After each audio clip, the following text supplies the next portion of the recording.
My initial reaction when UTI was acquired was sadness. Of course, it made me nervous, but also curious at the same time. I was surprised. I'd only heard of DSV a couple times before the acquisition was announced. During the process, my clients and myself received the utmost support from all levels of the organization. There was clear, open communication from the beginning.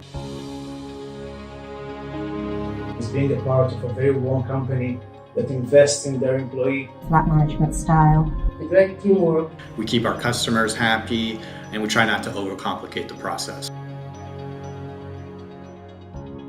The best thing that has happened in my personal career has, without a shadow of a doubt, been the acquisition by DSV back then. It meant that I had different roles in the company. I had senior roles, country management roles in Norway, in the UK, and then a little over 10 years ago I moved back to Denmark, becoming the CEO of DSV. Our company today is built on acquisitions. We could never have been what we are today without the numerous acquisitions we have done over the years.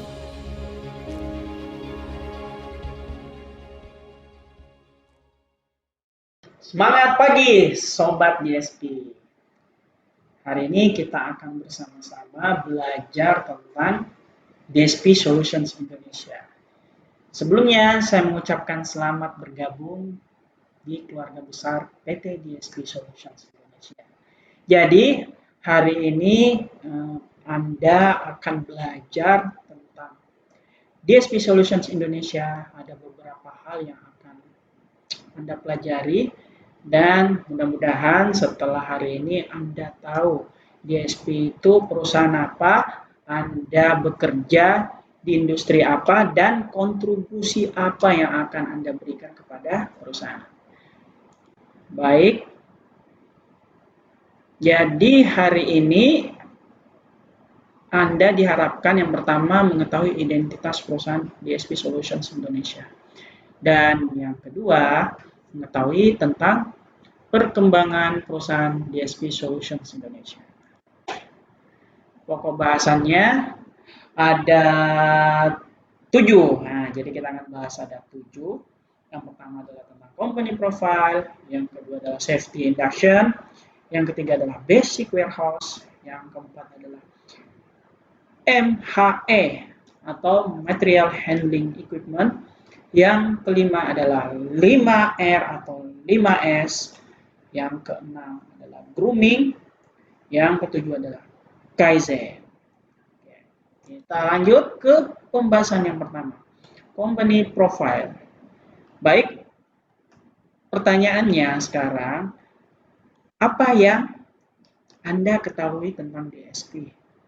Nah, sebelum itu, saya mengajak Anda untuk nonton film. Ini ada film tentang DSP. Silakan nikmati.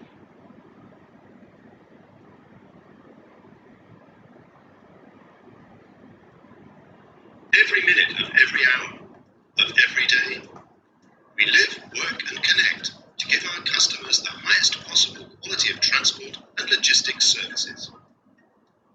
As a part of DSV, you have more than 40,000 dedicated colleagues in 80 different countries who handle everything from small shipments of pallets to multinational companies with an entire supply chain to manage, be it by sea, by road, by rail, or by air.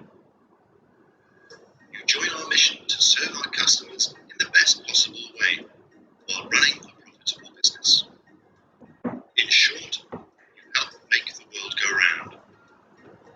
From the hectic streets of New York City to the docks of Amsterdam, from the skyline of Sao Paulo to the rivers of Shanghai, you and your colleagues are an integral part of our global transport and logistics network. We offer the best solutions at the best price by knowing our customers and the market. We focus on results and profit, but we also care about the environment. We do all this by putting our trust in you and supporting your professional development. We delegate power and encourage you to take responsibility of your work in a simple and flat structure. This gives us a fast and flexible working environment that makes us able to grow every day as professionals and as an international company dedicated to reaching new common goals. Welcome to DSV.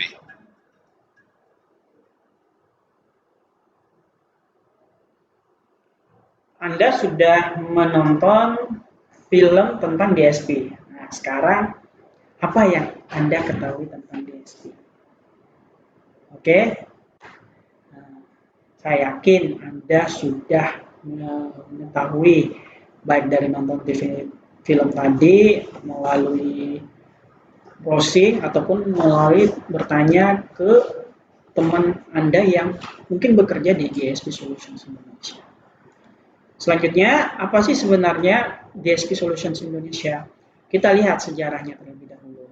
Jadi DSP ini berdiri di negara Denmark, tepatnya pada tahun 1976, dengan singkatan dari The Sammenslutende Fagmænd atau The United Haulier. Kalau di Indonesia kan berarti Persatuan Usaha Jasa Angkut. Nah, kami memiliki 3 divisi. Yang pertama adalah RNC, yang mana memiliki jasa transportasi melalui udara dan laut. Dan ada divisi road, dan yang dimana nanti Anda akan bekerja itu di solutions, yang bergerak di bidang pergudangan dan jasa logistik. Jadi untuk solution sendiri secara global itu memperkerjakan sekitar 22.000 karyawan dan beroperasi di 400 gudang, yang mana kalau gudangnya ini Anda kumpulkan di satu tempat, itu luasnya bisa lebih dari 7 juta meter persegi. Sangat luas ya. Ini adalah sejarah perkembangan PT DSP Solutions Indonesia. Jadi kalau teman Anda lihat di sini, strategi dari DSP sendiri adalah mengakuisisi perusahaan untuk menjadi lebih besar.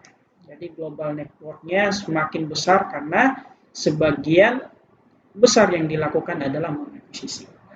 Yang pertama, misalkan di tahun 1997 mengakuisisi Samsung Trans. Tahun 2000 mengakuisisi Dan Transport Group. Di tahun 2006 mengakuisisi Fransmas. Di tahun 2008 mengakuisisi ABX Logistics. 2016 UTI Worldwide. Di 2020 Panalpina, dan 2021 itu mengakuisisi Agility. Sekarang namanya DSP Solutions Indonesia, yang mana sebelumnya adalah Agility International untuk di Indonesia. Jadi kalau Anda lihat, sebelumnya kita itu peringkat 5 dan sekarang menjadi peringkat 3 untuk global transport dan logistik. Yang sekarang ada lebih dari 70.000 karyawan dan beroperasi di lebih dari 90 negara. Nah, di region Indonesia sendiri itu masuknya di region APAC atau Asia Pasifik, yang mana terdiri dari beberapa negara. Anda bisa lihat ada Cina Utara, Cina Selatan, Taiwan, Singapura, India, Thailand, Indonesia, Malaysia, Australia, Filipina, Vietnam, Korea, dan Jepang. Kalau di Asia Pasifik sendiri, kalau gudangnya digabung, Anda bisa lihat luasnya itu totalnya 1.410.700 meter persegi. Luas ya. Ini kalau di Asia Pasifik. Lanjut, ini adalah beberapa customer yang kita layani di DSP Solutions Indonesia. Anda bisa lihat ada yang di bidang industri energi, otomotif, farmasi dan healthcare, aerospace, chemicals, consumer, industrial, dan high-tech. Ya, ada brand-brand ternama yang kami service sebagai customer kami. Anda bisa lihat. Terus untuk struktur sendiri, CEO kita adalah Mr. Brian, dan untuk Asia Pacific Solutions itu dipegang oleh Gion. Nah, kalau teman-teman lihat di struktur berikutnya, itu di Indonesia ada Mr. PK atau Mr. Peng Kung Seng. Nah, kalau di DSP Solution sendiri ada namanya Center of Competence. Anda bisa lihat untuk strukturnya di depan. Dan inilah struktur DSP Solutions Indonesia.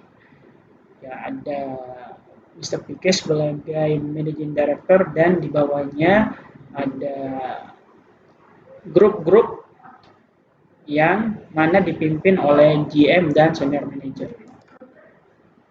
Baik, materi berikutnya kita akan belajar tentang safety induction.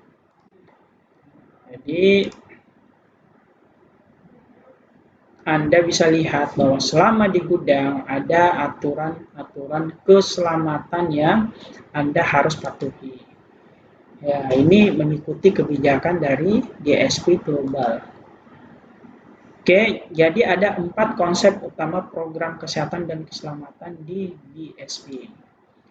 Yang pertama adalah tempat kerja yang aman, yang mana terdiri atas kesiapsiagaan darurat, penyimpanan dan penanganan yang aman, mengelola semua interaksi. Yang kedua adalah keamanan orang atau karyawan yang bekerja di lingkup area kerja DSP. Yang pertama, staf yang kompeten dan terlatih, pengukuran kinerja keselamatan, mendorong peningkatan.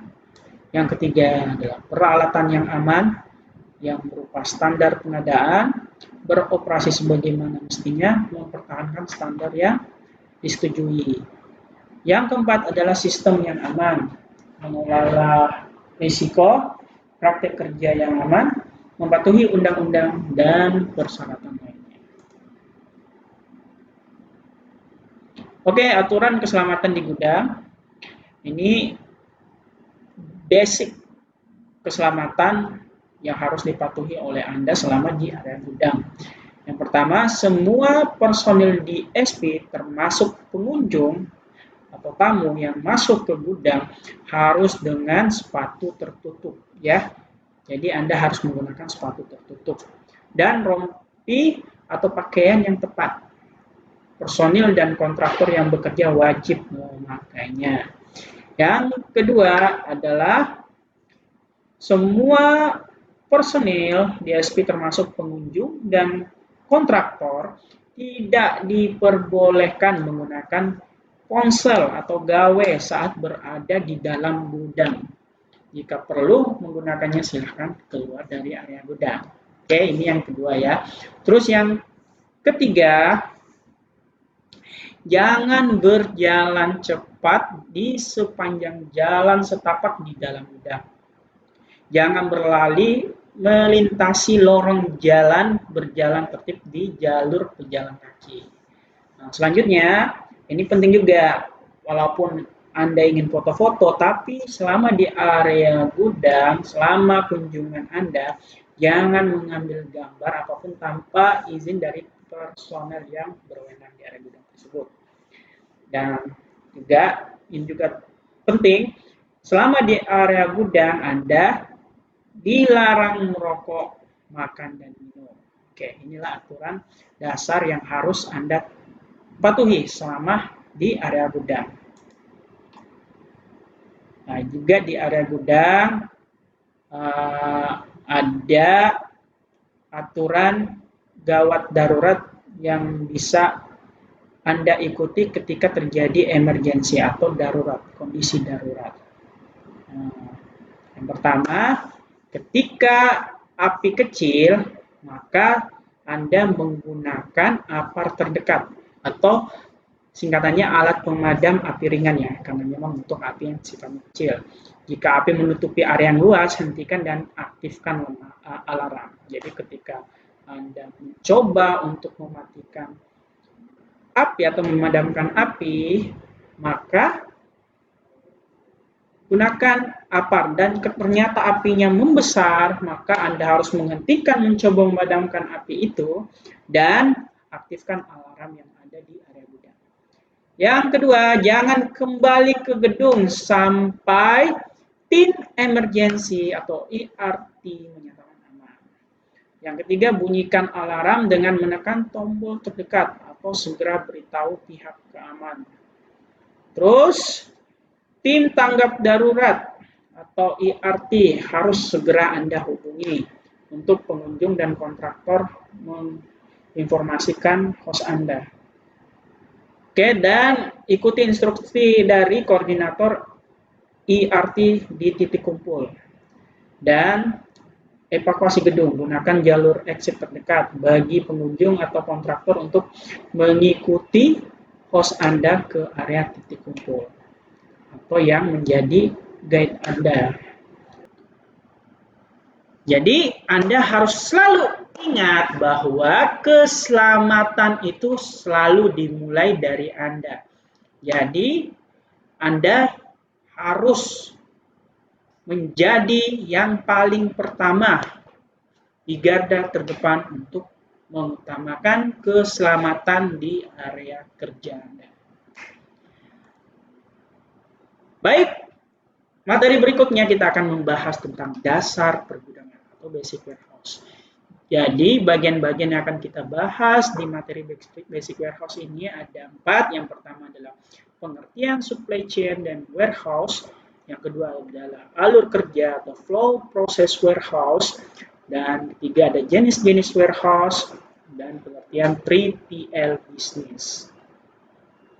Jadi, teman-teman bisa lihat supply chain atau rantai pasok adalah jaringan antara perusahaan dan supplier pemasok dari produksi hingga distribusi atau produk tertentu ke pembeli akhir. Jadi supply chain ini adalah sesuatu yang jauh lebih besar dalam sebuah industri karena ia berasal dari supplier sampai digunakan oleh pengguna akhir. Prosesnya itu yang disebut rantai pasok.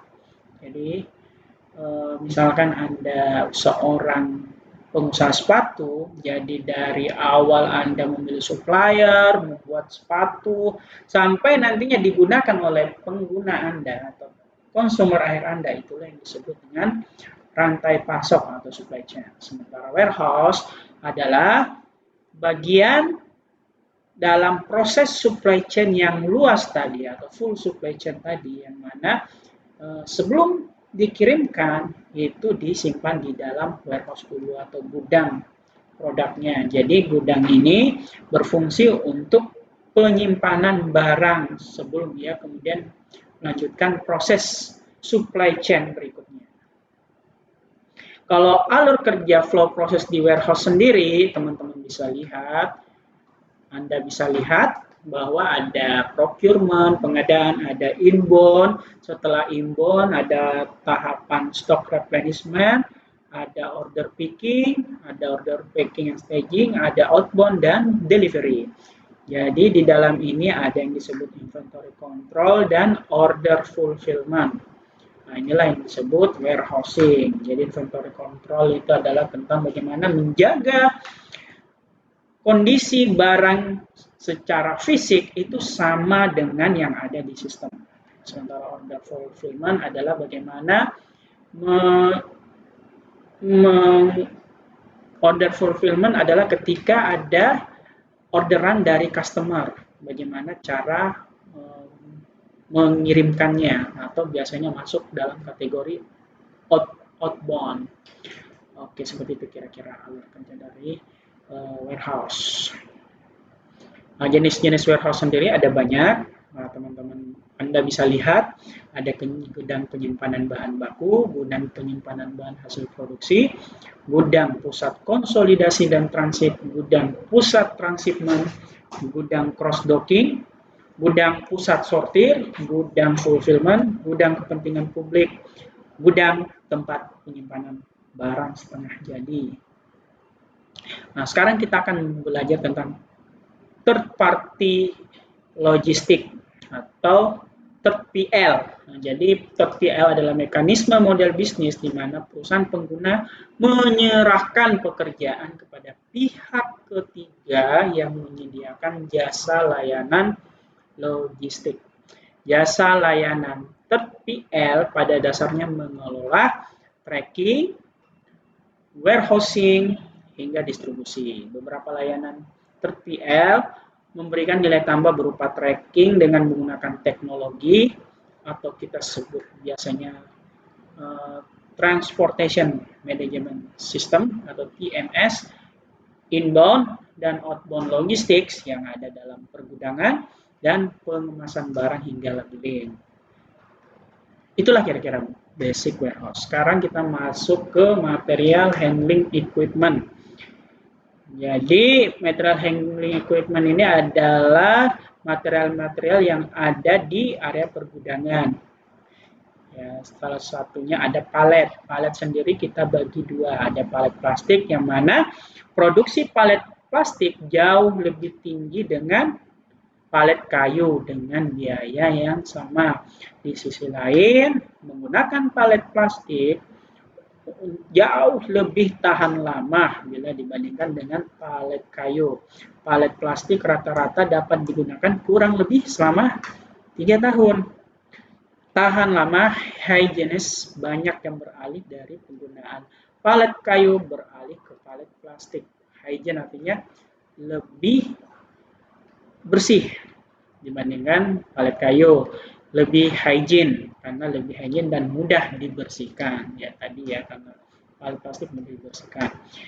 Terus yang kedua adalah palet kayu, harga lebih murah dari segi harga. Palet kayu lebih murah dibandingkan dengan palet plastik. Jadi dari segi harga palet kayu lebih murah dibandingkan dengan palet plastik.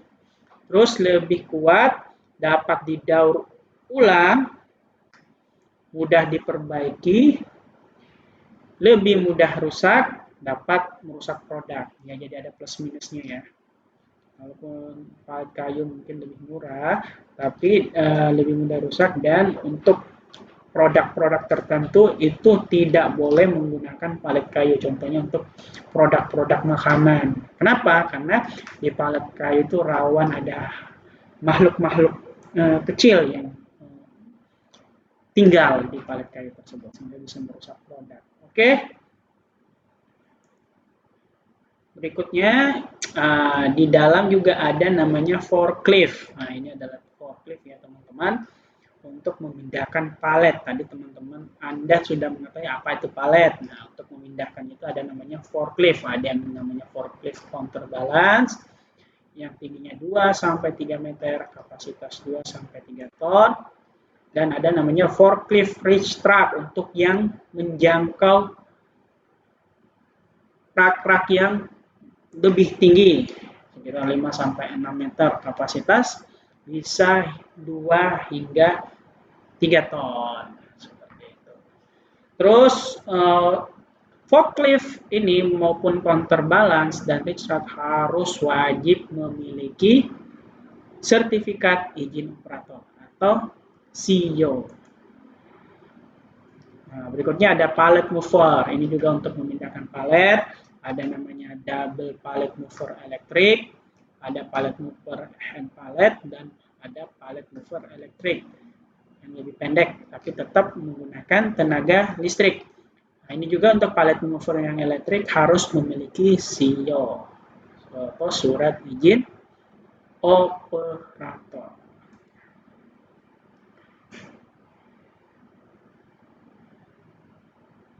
Berikutnya ada namanya scissor lift untuk menjangkau rak-rak yang jauh lebih tinggi lagi dibandingkan forklift counterbalance yang tingginya 10 sampai 14 meter, kapasitas bisa maksimal 7 ton. Nah, ini untuk keamanan, ya, amannya adalah di jarak 3 sampai 9 meter. Anda bisa lihat ilustrasinya. Untuk menggunakan forklift dilarang keras. Misalkan yang pertama untuk ikut forklift, misalkan ikut menumpang keluar dari gudang karena pegel. Nah, itu tidak boleh ya, Anda tidak boleh melakukan itu. Yang kedua, tidak fokus selama menggunakan forklift. Itu akhirnya bisa terjadi insiden. Oke, makanya dalam area gudang Anda wajib mematuhi, misalkan wajib berjalan di area pejalan kaki. Ya, jadi warnanya kuning biasanya, garis warna kuning itu area untuk pejalan kaki. Oke. Materi berikutnya adalah 5R atau 5S. Ya, pertanyaan sekarang, jika Anda bekerja, meja yang mana yang Anda nyaman untuk bekerja? Apakah meja yang ini, yang pertama, atau meja yang kedua? Saya yakin jawabannya adalah meja yang kedua. Kenapa? Kalau misalkan meja yang pertama, Anda mencari barang, itu akan susahnya ketemunya dan akan memakan waktu yang lebih lama. Beda ketika meja Anda seperti meja yang kedua nih. Ketika Anda cari barang, misalkan pulpen atau pena, itu akan jauh lebih cepat menemukannya dibandingkan meja yang pertama.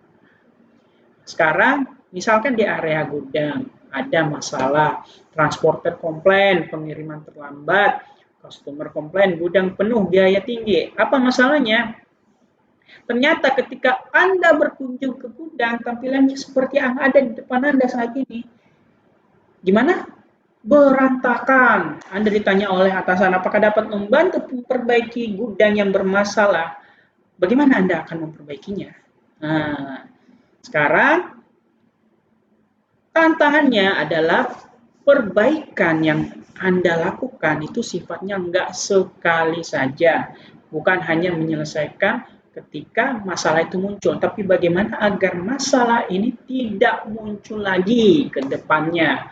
Bagaimana caranya? Makanya kita menggunakan tools yang namanya 5R atau 5S. Jadi 5R sendiri itu singkatannya adalah ringkas, rapi, resik, rawat, dan rajin. Yang mana kalau di bahasa Inggris kan itu 5S. Atau singkatan dari sort, set in order, shine, standardize, and sustain. Tapi di sini kok di depan ada seri, seiton, seiso, seketsu, setsuke. Nah, ini kita coba jelaskan. Jadi sejarahnya itu 5R adalah sebuah metode yang dikembangkan di Jepang. Nah, di Jepangnya disebut 5S. Jadi tadi yang Anda lihat, seri, seiton, seiso, seketsu, setsuke itu adalah bahasa Jepang yang bertujuan untuk meningkatkan efisiensi, efektivitas, dan keselamatan kerja. 5S atau 5R dikembangkan oleh Taichi Ohno, Eiji Toyoda, serta timnya pada tahun 1950. Waktu itu mereka bekerja di Toyota, yang mana semula namanya adalah Toyota Production System. Mengapa perlu 5R? Yang pertama, membuat dan menjaga area kerja yang aman dan bersih. Yang kedua, mengurangi waktu pekerja untuk mencari barang atau alat kerja. Yang ketiga, membuat pekerjaan lebih mudah. Yang keempat, mampu menambah valuable space, dan yang kelima, membantu pekerja yang disiplin dari diri sendiri dan perilaku yang positif. Jadi untuk 5S atau 5R sendiri Anda bisa lihat di depan Anda yang Jepang itu terdiri atas seiri, seiton, seisei, seketsu, setsuke. Kalau 5R Indonesia yang familiar 5R, ringkas, rapi, resik, rawat, rajin. Kalau Inggrisnya adalah sort, set in order, shine, standardize, dan sustain. Apa saja? Jadi kalau ringkas itu singkirkan dan pisahkan barang yang tidak perlu di area kerja Anda. Contohnya apa? Dokumen-dokumen yang sudah nggak digunakan lagi itu disingkirkan. Apalagi contoh berikutnya? Ada benda misalkan sampah. Nah, sampah Anda singkirkan karena nggak digunakan lagi. Atau mungkin Anda harus bisa membagi, misalkan diberi label sebelum singkirkan. Ada benda yang mungkin akan selalu Anda gunakan, itu Anda simpan di mana nantinya. Ada benda Anda berikan label benda yang mungkin digunakan tapi nggak selalu, dan ada benda yang tidak sama sekali akan Anda gunakan. Nah, yang tidak sama sekali Anda gunakan, Anda singkirkan di tempat yang semestinya. Yang kedua adalah rapi. Jadi rapi adalah simpan barang sesuai tempatnya. Konsepnya adalah mudah Anda lihat ketika dibutuhkan, mudah Anda ambil ketika akan digunakan, dan mudah disimpan kembali ketika Anda sudah menggunakannya. Inilah konsep dari rapi.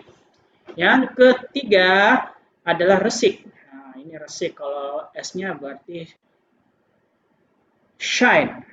Kalau bahasa Inggrisnya, kalau untuk Jepangnya adalah say so. Bersihkan dan periksa jika ada masalah. Artinya Anda harus membersihkan area kerja Anda. Jangan sampai ada debu. Kenapa jangan sampai ada debu? Karena kalau debu dibiarkan nanti akan mengundang makhluk-makhluk mikroorganisme yang mana akan bisa merusak produk customer kita yang ada di area gudang. Dan periksa jika ada masalah, artinya tools-tools yang Anda gunakan, mesin, benda-benda yang elektrik itu Anda harus cek secara berkala. Kalau ada rusak, ada kebocoran, segera dilaporkan. Karena ketika dibiarkan akan membawa kerugian yang jauh lebih besar di masa depan.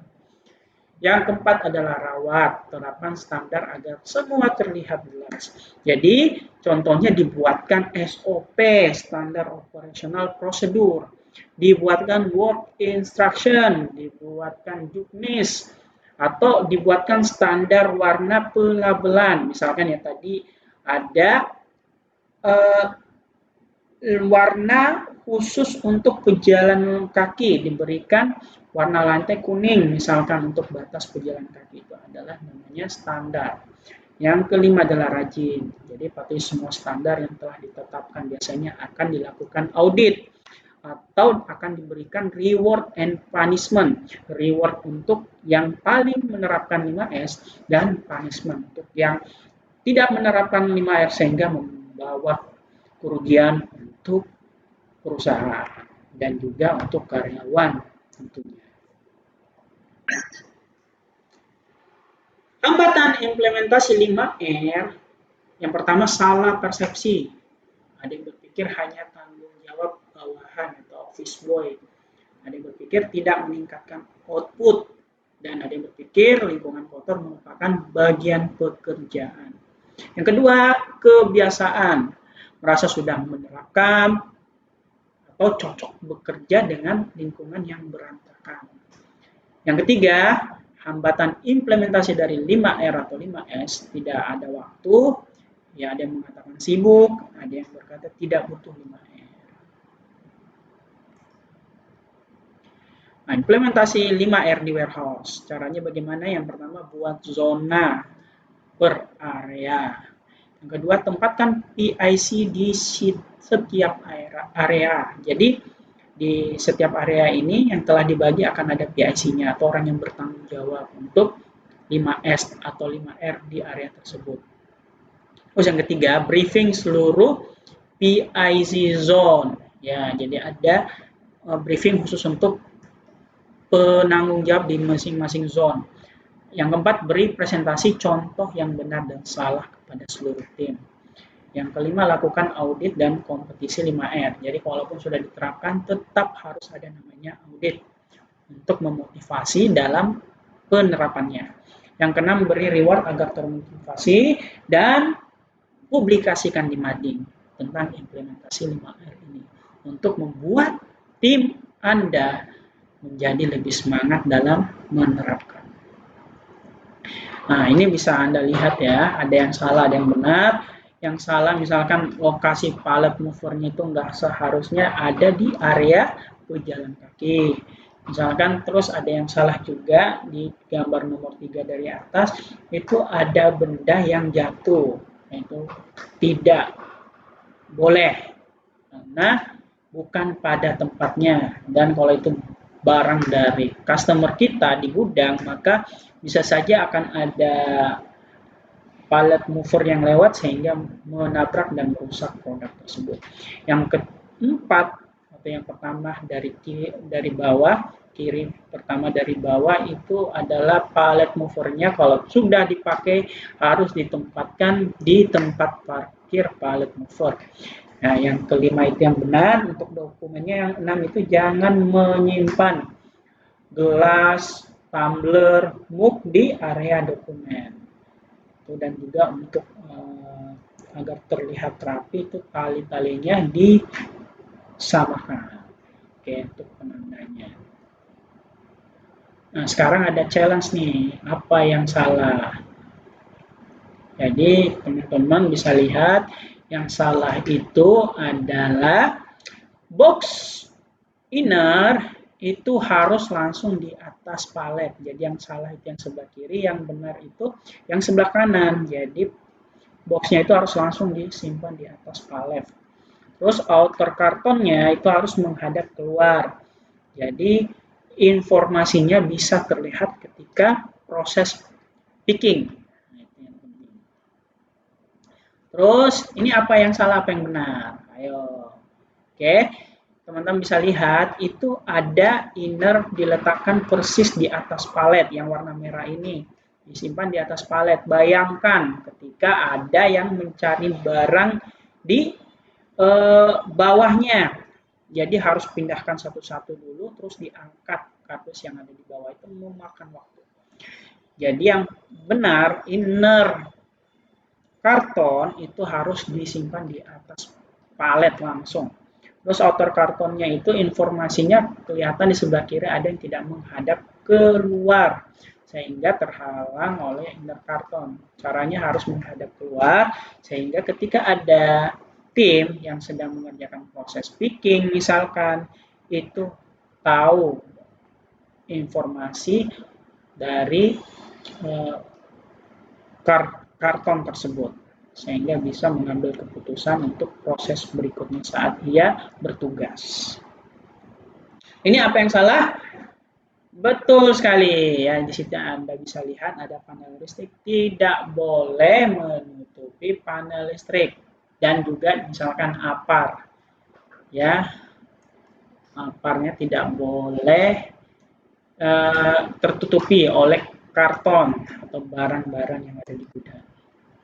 Ya, ini ada contoh penerapan sangat rapi ya, Anda bisa lihat sehingga apa? Ketika ingin digunakan cepat menemukannya dan space-nya jadi lebih gesit untuk bekerja. Ini contoh penerapannya, Anda bisa lihat akan membantu Anda untuk lebih cepat mengambil, menggunakan dan mudah untuk menyimpan kembali. Nah, ini sebelum penerapan 5R sangat berantakan, melihatnya saja sudah menurunkan motivasi untuk bekerja. Ketika telah menerapkan 5R dan 5S jadinya lebih rapi. Anda pun melihat pasti akan lebih semangat untuk bekerja. Di sini Anda bisa lihat ada labelnya juga, apa nama bendanya, apa nama alatnya sehingga orang yang belum tahu namanya pun ketika disuruh mengambil barangnya langsung tahu yang mana. Ini contoh penerapan juga. Jadi kabelnya berantakan sehingga susah untuk mengambil ketika mencari kabel yang akan digunakan. Setelah menerapkan 5R, jadi lebih mudah untuk mengambil kabel tersebut dan lebih cepat. Dan ruang yang digunakan itu akan jauh lebih sedikit dibandingkan yang sebelah kiri. Oke, selanjutnya kita akan membahas materi grooming. Oke, grooming. Apa sih grooming itu? Anda bisa lihat. Yang dimaksud dengan grooming adalah penampilan seseorang dimulai dari cara berpakaian sampai tutur kata dan sopan santun.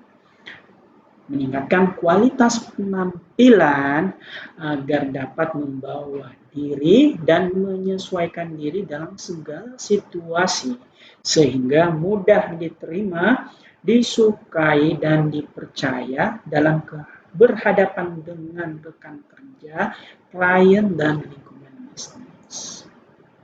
Ya, jadi harus selalu diingat bahwa kesan pertama itu sangat menentukan. Kenapa? Karena Anda tidak memiliki kesempatan kedua untuk membuat kesan pertama. Standar penampilan karyawan.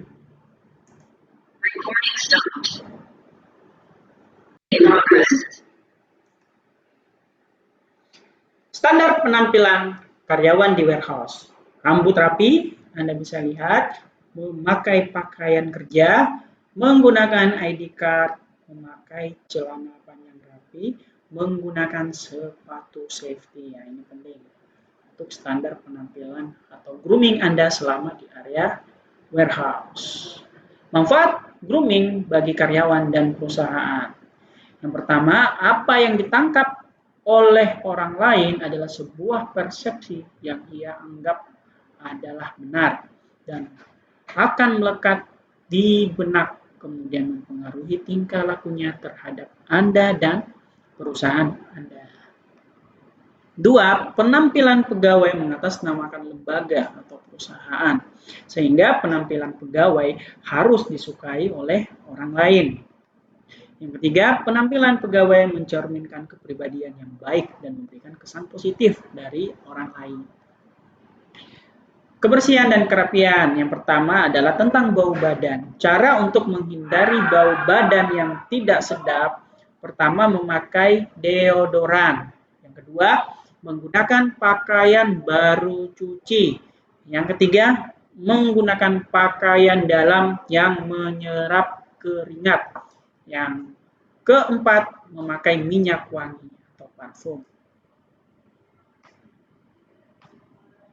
Bau mulut. Cara untuk menghindari bau mulut, minum banyak air putih, gosok gigi setiap hari, hindari makan makanan yang berbau menyengat.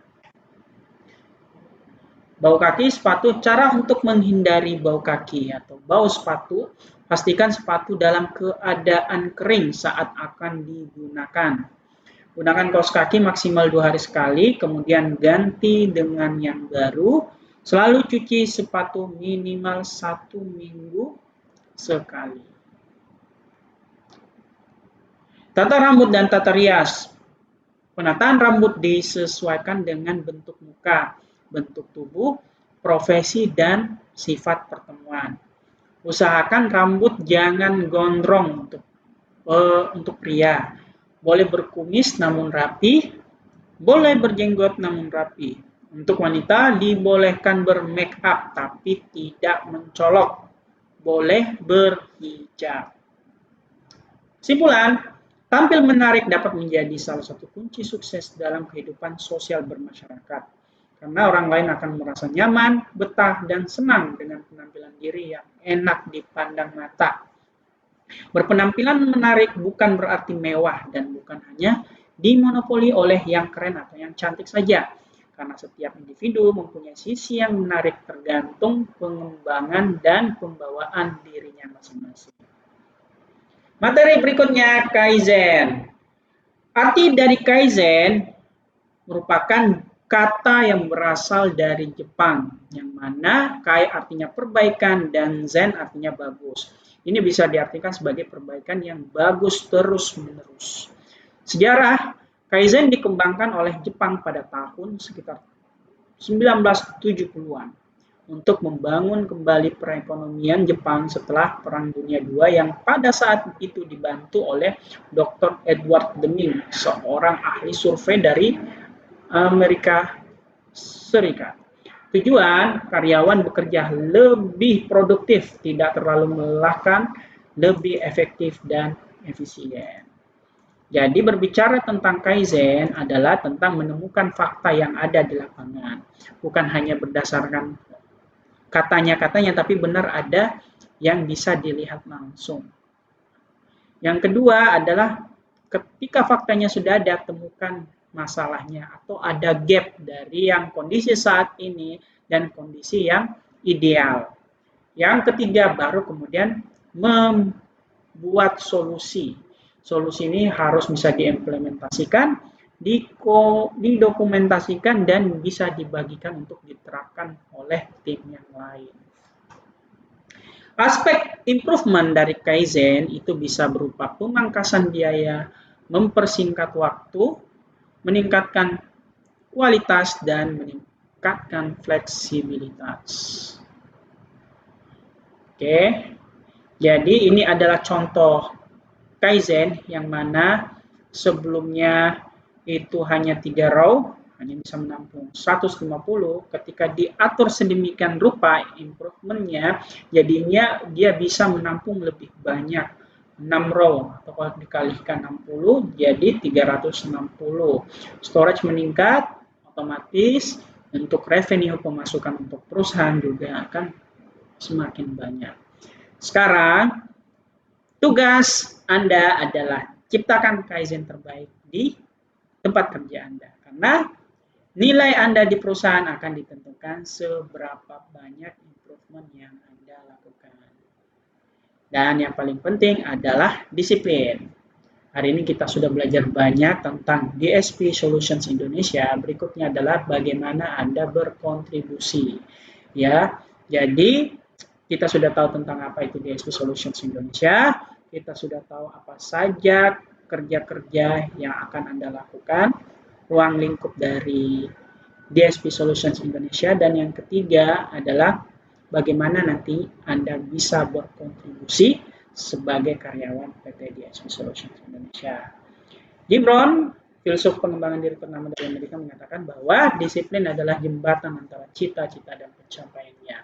Bukan seberapa banyak yang Anda ketahui, tapi seberapa disiplin Anda menerapkannya. Saya Arif, undur diri. Sukses selalu untuk Anda.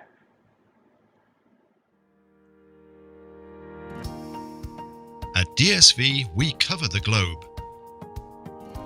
Every minute of every hour of every day, we live, work and connect to give our customers the highest possible quality of transport and logistics services.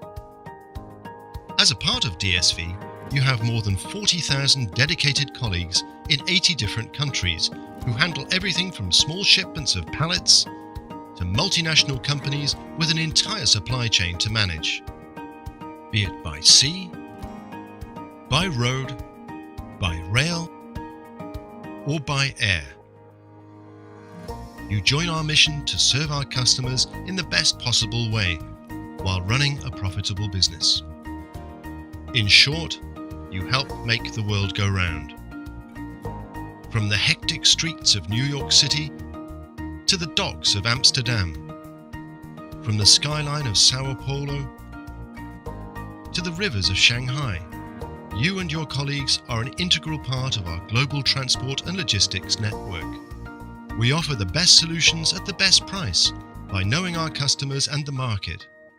We focus on results and profit, but we also care about the environment. We do all this by putting our trust in you and supporting your professional development. We delegate power and encourage you to take responsibility of your work in a simple and flat structure.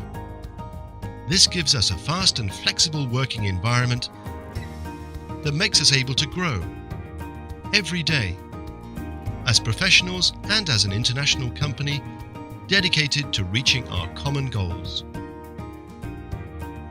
Welcome to DSV.